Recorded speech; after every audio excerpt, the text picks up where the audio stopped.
All right, guys, and we are live. Hopefully, you guys can actually hear me right now because I do have my microphone attached to the laptop. So, hopefully, the sound is good. I want to check if everything's good so far, and then we can begin with the absolute madness to what's going on in the footballing world right now. I'll tell you what. 2025 for football right now, bro. It's been absolutely crazy. So we are going to speak about the latest transfer news, the Champions League madness to what transpired yesterday with the Barcelona game and Benfica. 1 second, just checking my audio, guys. Checking my audio. Checking my audio. Patrick Dorgu breakdown as well, and also there is a Ruben Amorim press conference going on literally right now, like 2 minutes ago. So I will be reacting to the quotes for that, right? So guys, let's just go right into it with the Champions League madness to what's transpired yesterday. Barcelona 5, Benfica 4. I left this game when it was when Benfica was winning, was it 3-1, 3-2? And when I looked at it, because I had a massive bang headache, by the way, so I actually was in bed for the majority of the time, right? But when I looked at it and I seen that Barcelona won this game 5-4, bro, I was like, what the hell happened? What the hell happened, bro? Shout out to a man like George, bro. What is going on, my guy? But I was thinking to myself, like, what the hell happened, right? And Eurofoot have actually summed this up very nicely because of the whole timeline to what's happened. So this is a tweet, right, from Eurofoot, and it's saying at minute 2, it was 1-0 to Benfica. Minute 13, it was 1-1. Minute 22, it was 2-1. Minute 30, it was 3-1. Minute 64, 3-2. Minute 68, 4-2. Minute 78, 4-3. Minute 87, 4-4. And then 96 minutes, they dying embers of the game. 5-4 to Barcelona, guys. And, bro, honestly, right, like the fifth goal for Barcelona, in my opinion, should have not counted because that was genuinely a free kick. It was Fermin Lopez that fouled one of the players in the Barcelona box, and that should have been a penalty for Benfica, in my opinion. Yeah, and let's just search out Benfica right now. Man, they've already started with the memes, right? And listen. Like that was a straight up pen for Benfica, bro. Like I see why, right? People say you have Barcelona all the time. Even what was it now? The goal that Barca scored, where it was an own goal from. It was like an own goal. What was it now? It was like from a goal kick.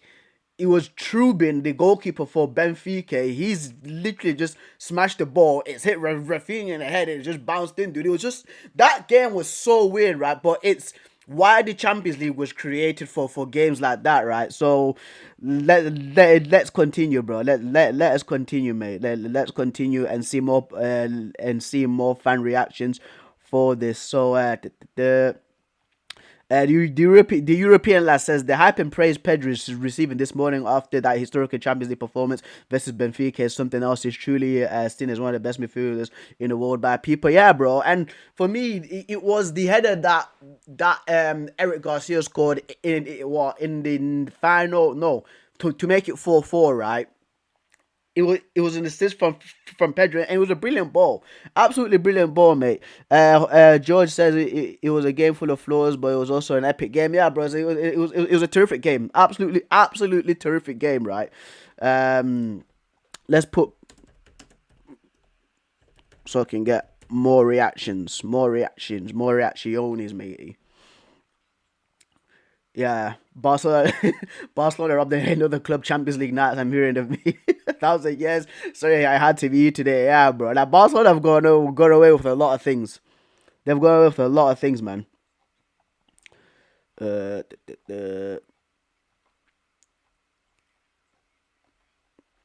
and I need to find a post because I was in bed when this game transpired, man. Like I had a banging headache. I just seen the highlights, man. Like Pavlidis as well. We'll search Barcelona. Let's search Barcelona.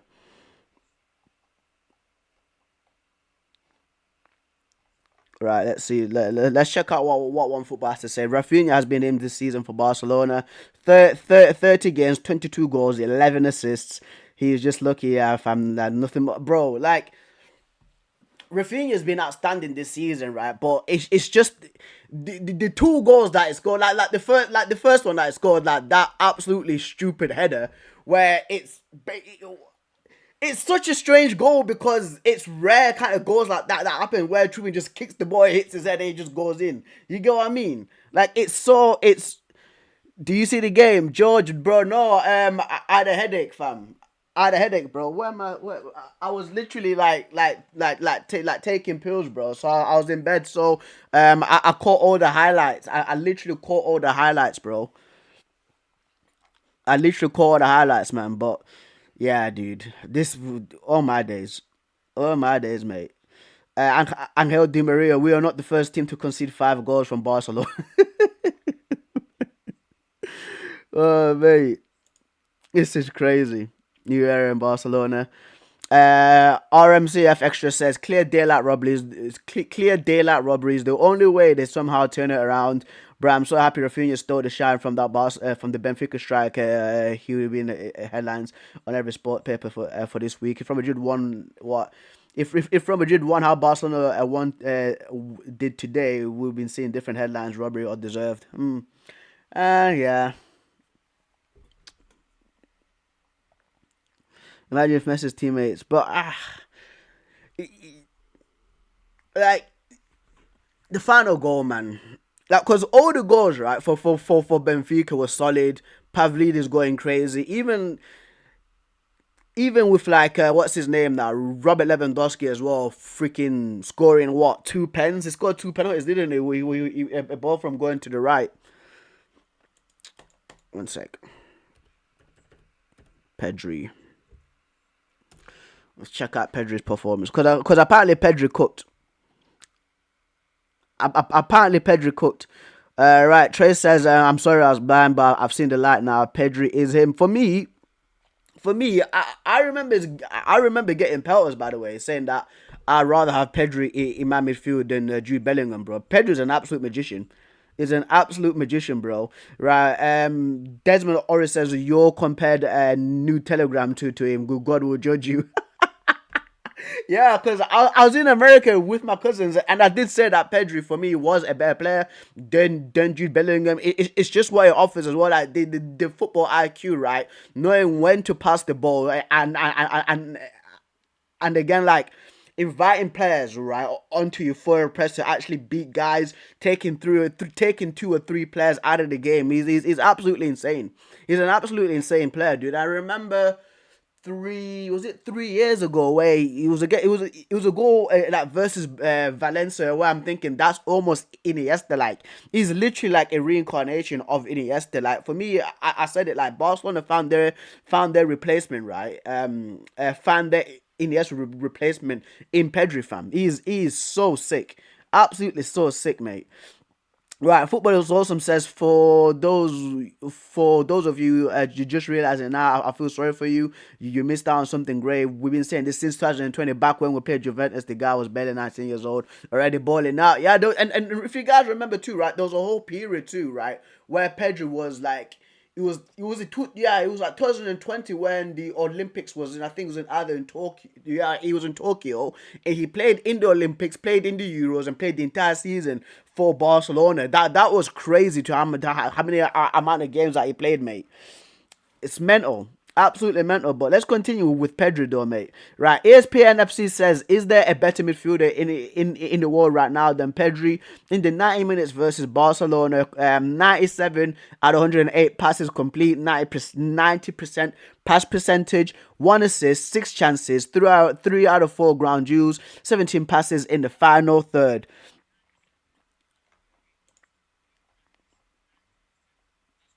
People are still saying that Drew Bellingham's bad. It's not, bro. It's not, bro. Mr. Tribute said Bellingham fans are still time to apologize. Yo, man, it is mental. It is absolutely crazy. Yeah, it was a brilliant assist. Brilliant assist, bro, for that Eric Garcia header. Pedro's talked about it. He's better than all his peers too. Good, yeah, bro. There's like it's your Florian Wirtz and your Pedris that just make you appreciate football, bro. Like those are like pure footballers, is what people in social media say, bro. Like for me, I listen. Like Bellingham's a class player. He's a class player, right? But I think that Pedri, Florian Wirtz, they're just a whole level above him. They are, man. Macaroni says they should let Pedri execute one best for how treated his creativity. Oh my god. Pedri doesn't control time. He invents his own time. He's on dimension, something the opposition doesn't understand and can't anticipate. He creates a bubble where time is distorted like a black hole. Pedri isn't La Posa. He is past, present, future, and the fourth dimension.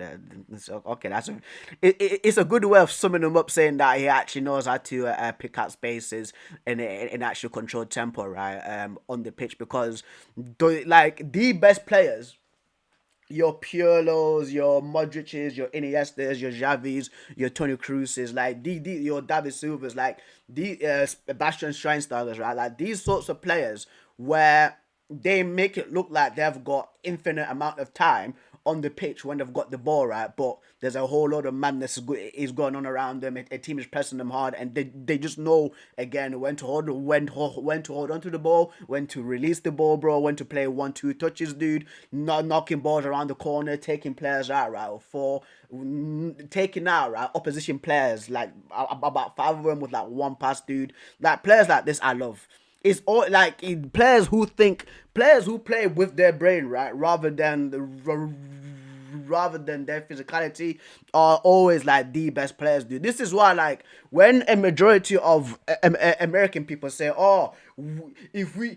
If we tried our best in football, oh, like when we've got our Tyreek Hills and like we've got LeBron James playing basketball, if they're concentrating soccer, we'll be the best in the world, bro. And we always tell these people that football is not played, right, like by your physicality. Like the best like physical players, right, aren't like the best players in the world. It's always the players who are here, bro, who've got the football IQ, who know, right, to make the football work for them, rather than them always sprinting around like a fucking madhead, just trying to get the ball, bro. It's always these players that are like one step ahead of everybody else in the pitch. This is why, like, your Iniestas, again, your freaking Messi's, your Xavi's, like guys who are very slim, very it's not tender, but they aren't built. They aren't like physical powerhouses. This is why, like, they're the best players, bro. Like playing football, dude, is not just like a physical thing,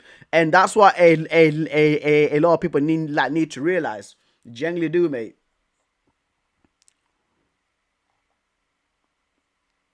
Uh,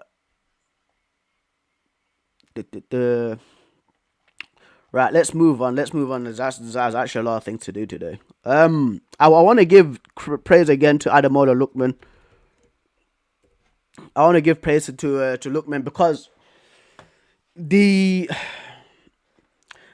with Lookman, right? Again, because I just seen highlights, guys. I just seen highlights for the Champions League game because I was very ill yesterday, right? But when Lookman came on, they were already saying he was the man of the match within 12 minutes, and he took the piss, bro. This guy, for me, I say this all the time, right? With Lookman, like Lookman's found this level, like, and I'm not saying like a bad way, like Atalanta is a poor team, this and that. No, like he's found a team, right, where the playing style works for him, the system works for him, dude. He can do a madness, even like the league as well, bro. Like when these teams like Chelsea or Arsenal, they're trying to convince Lookman to go to them, bro. He should stay at Atalanta, fam, because the guy is always cooking. He absolutely molded up Sturmgratz, bro. I felt sorry, right, for the right back. I felt sorry for the right winger. I felt sorry for the right central midfielder in that team because he was just going through everybody. Goal and an assist, dude. Insane, absolutely insane. I think he's like what, 27, 28 years old right now, right? So Super Eagle says his Lookman scores in the 90th minute and assists in the 90 plus 4 minutes, right? Adamola Lookman comes off the bench to shine for Atalanta in the Champions League, and I agree with it. and I agree with it, bro. Like he's sensational, absolutely sensational, right? And it's getting all the clips from the previous games, man. It is mental. It is mental, bro. Like who was no? It was on Sunday. I think it was against Napoli. It was against Napoli as well on Sunday, right? Man gets the ball, knocks around the guy, beats like two of the big guys, bro, and shoot. When somebody plays football like that, bro, it's crazy. It's crazy, mate. Let's keep on looking. Right. League report says Lookman has scored his fourth UCL goal and provided 2 assists of the season. He has now scored 14 goals and provided 7 assists this season. One of the most versatile players in the world. He scores with both left and right foot. He scores with his head, bro. Yeah, it's insane. Though the other it was the assist. I think it was the assist for the final goal where he beats about 3 guys and then lays it off to De Catalara. And I'm pretty sure he's the one that scores the final goal, bro. Like if you guys have not seen the highlights for the Atalanta game, please go check it out. Please go check it out, cause no, this was not it. This was not it. This was not it. It was similar to that though. It was similar to that. Celebrates 100 appearances with Atalanta since joining the club. He's registered 68 goal contributions. Fantastic return. Yeah, yeah. See, this is what I mean. This is what I mean right here. Look, from Barnes, Ademola Lookman will cook on the hands of Flick. Just bring him. Oh my God, no, he doesn't have to leave. He has to stay at Atalanta. Like Ademola Lookman has to stay at Atalanta, bro. He's not, bro. I'm telling you right now, if he leaves Atalanta, he's gonna ruin it for himself, bro. He is, dude. He's gonna actually ruin it for himself, man. But let's move on, guys, because there's a lot to cover. There's a lot to cover, by the way. Any more Champions League? Any more Champions League reactions, or should we just move on? Should we just move on? I want to see more fixtures. There was the Atletico Madrid and Bayer Leverkusen fixture where 2 players got sent off in that game, and Julian Alvarez wins it again in the last minute. That guy, man. Why did Man City let go of Julian Alvarez? That always baffles me. That always baffles me, bro. He scored both of the goals, didn't he? Yeah, yeah. Okay, all right. Let's check out Julian Alvarez.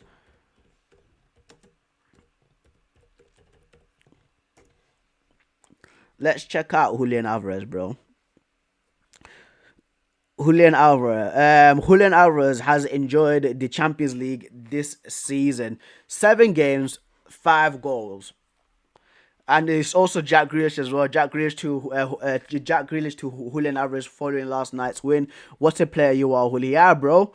Yeah, absolutely ripped up by Leverkusen by himself. And again, what were Man City doing letting this guy go, bro? What were they doing, mate? Let's see. Young boys of the future. He's a brilliant player. One I'd want in my team any day. Yeah, man. Let's see. So funny. Yeah. 18 goals and assists, 13 starts. Xabi Alonso, I value Julian Alvarez a lot. He's one of the best players in the world. His raw athleticism is fundamental. His transfer is highly regarded. He did what great forwards do. Out of nothing, he brought Atletico back into the game. Very few can do that. Yeah, man.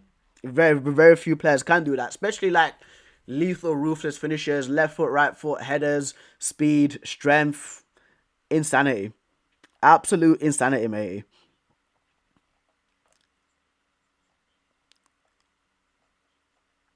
It's a shame that I can't show you guys like more the majority of the highlights, man, because it was the final goal. It was the final goal where he got the ball from like the halfway line, ran it and just slid it past Hradecky, man. Right.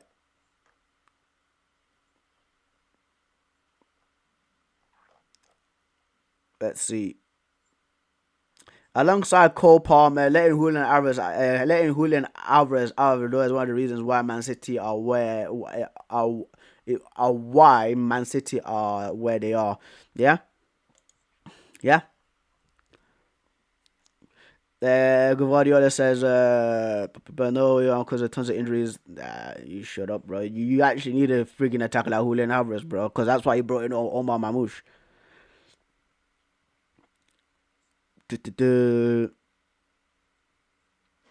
All right. Okay. Let us move on to the last transfer news. Last transfer news, man. Just jump straight in with Fabrizio Romano.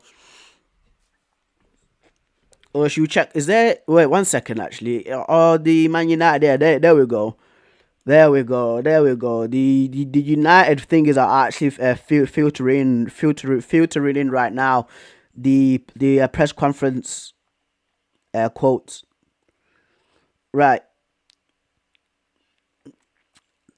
That's from Rangers. The fullbacks are really high. They have talent to score in the final third. It's one of the most difficult games. It's important for us because we want to skip to Europa League playoff. Yeah, Rangers are going to trouble United. You know. I'm actually panicking for Rangers because Rangers are actually a good team, bro. If Bordeaux Glimt, FC20 can come there and outplay us, bro. Even like Pauk gave us a freaking good game too. We're actually in trouble. We're actually in trouble, right? Maguire on the team's poor form. If I could explain it, we would change it straight away. Like you said, we have players who have numerous games internationally, have won lots of trophies in club football, but we're not playing well enough as part of the team at the moment, and the league shows that. Yeah, bro, and you start to wonder why these players again. Like I did a freaking whole rant yesterday, guys, about these Man United players, right? Because for me, like if playing football, right, you if you're struggling as a football team, you revert back to basics.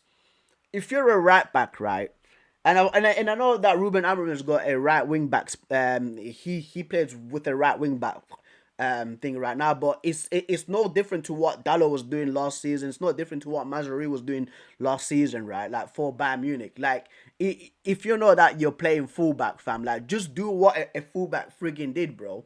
You get what I mean? Like I'm pretty sure Dallo keeps on trying to invert while we don't need inverting fullbacks anymore. We just need you to stay out wide because we've already got like central right attacking forward and left attacking forwards and a striker.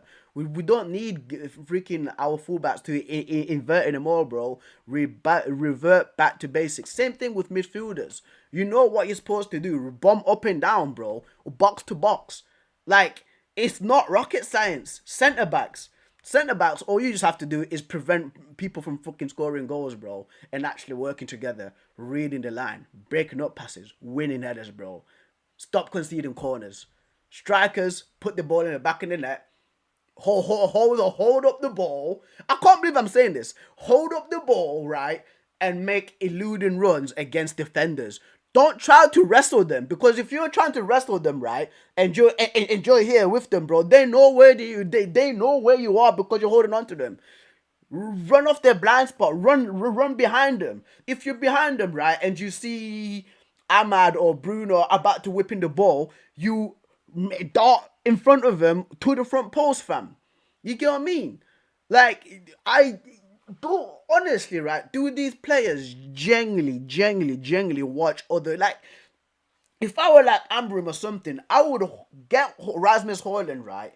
Sit him down and just say, watch Falcao, watch Cavani to see what he does. I would get Dallo, right? And sit him down and be like, watch, and people might go crazy. I'm just saying this as a football player. I'm saying this as a football player before people start going mad at me, right? I'll sit him down and say, look at Dani Alves to what he was doing in his prime. Bombing up and down, dude. Like, he was right back, but in theory, he was a right wing back, fam, in that back four, because the time that he was spending it so far up the pitch. You get what I mean? Like, that's what these men need right now, bro. I was sick coming Mado down and be like, just look at Steven Gerrard to what he was doing, bro, in that number 8 spot. It is not like these players have made it so hard for themselves Do they genuinely, right, like stay back after practice and work on their shape and what they were doing against Arsenal where everybody was sprinting back? So everybody now, right? So all these players were sprinting back for the Arsenal game, but can't do it for Nottingham Forest, can't do it for Bournemouth, can't do it for Brighton. It is absolutely ridiculous, bro. It is absolutely. You know what, right? This, it's no excuses. It's no excuses, in my opinion. It's generally no excuses, mate. Right? They are literally saying that about excuses. Where is that? Literally saying that about excuses, right? Harry Maguire continues in the press conference and says we need to stop looking for excuses, and it's really important as an individual you improve yourself. Yeah, yeah, literally. I was just literally saying that like a few minutes ago. That's what needs to happen. That's what needs, and I want to see what I think fans have to say about this as well. I have to genuinely see what to see what fans have to say about this. Right, Fergus right ref says Maguire needs to show himself outside the door. Ever since he's been here, he's destroyed our whole defense. You know what, right? Like for me, I want to be one of the first people to say like to what Maguire's gone through and all the abuse he's received, right, from fans. I've said that he's not worth 80 million. He's worth a 10 million pound player, right? Like he's earned my respect just to the sheer fact that he's not complained once. He just literally just put his head down and just got on with it. Captaincy was taken away from him by Ten Hag, and he didn't complain about that. Again, just carried on. Model professional, fam. So for me, like that's one thing, right? That Harry Maguire has my respect on. Gary V says Manchester United need to deliver, and that's all. Panenka says we don't need to look for excuses; they just happen. Yeah, bro, no excuses, no excuses. You man need to freaking perform, right? But in the press conference, it also continues as well. And it's Ruben Amorim speaking about his bust up because yesterday it was reported that he did smash up the TV tactical board in the Manchester United dressing room, and it states Ruben Amorim on his outburst after the loss to Brighton. I didn't think that that's why I'm a young guy and sometimes I make mistakes, and that's why I don't speak after the game. This game I needed to talk, and maybe it was a mistake. It wasn't a mistake, bro. It wasn't a mistake, Ruben. Like these players need to know. They genuinely need to know like how people, like how United fans, how the Manchester United coaching staff see them and perceive them right now. They are the worst Manchester United team, Premier League team in history, fam. They are. I thought the 18-19 team was worse, dude. Like us losing to Huddersfield, coming, I think it was like sixth or fifth place, right? I thought they were the worst ones. These guys are terrible. Oh my lord, these mans are terrible, bro. It's not a mistake, Ruben. For I back you for that. Because at least you know what, he's being honest. He's being honest, bro. It's none of this. Oh, we will improve. We'll improve next time. We will do better. That's what we'll do. We train hard. Meanwhile, my man's in New York. Bro, it's bro. It's like he's right. Jay says he is harsh on the players because they are not signing, but the players.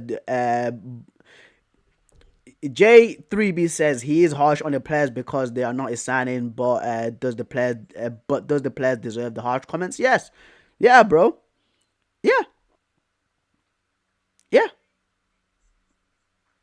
And I'm glad, right, that there's United fans that actually agree with the sentiment here. Like Ruben Amorim was correct, right? And you know what, right? I hope that he actually drops on honor. I genuinely hope that Ruben Amorim actually drops Andre and Arne, you know, for tomorrow's game. Right. Amorim on his Brighton, on Brighton and his comments. It says, then I get more nervous and I go into a press conference really nervous and say things you shouldn't say. I don't promise I won't do it again, but I don't know. I'll try to improve. No, bro. Stick by that. Stick by that, fam. Stick by that because they need to know this. It's more like in multiple managers, right, have actually held their tongue and actually kept it quiet about these players. Like Ralph Rangnick came out and said that open heart surgery is needed on these man. It turns out it was right.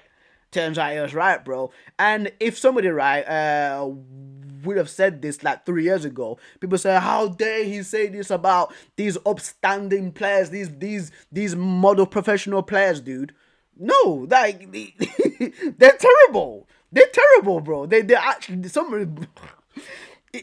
It sounds like I'm a broken record because I keep on repeating what I have to say, but some of them do have to go. And again, like there's United fans saying that we need to hold on to Garnacho. Like we can't sell him to Napoli, fam. No, sell him to Napoli, bro. Sell him to Napoli. Get the money. Get the money right and bring in somebody that's of better quality than Alejandro Garnacho, fam. 60 mil for him, bro. We are absolutely famous in Napoli. We are, dude. I genuinely do hope that we're selling it and we bring in like a better attacker. That's what we do, mate. Right. Premier League Chiefs securing flagship. Okay. Is there any more comments? I'm gonna search for more comments here, guys, because there's definitely more. It's been about 30 minutes now. I'm pretty sure that press conference is over. Uh, uh, p- p- p-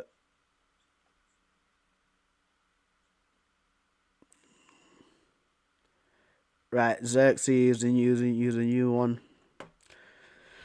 Right, there should have been more quotes to come out, man. Before we move on with the transfer news.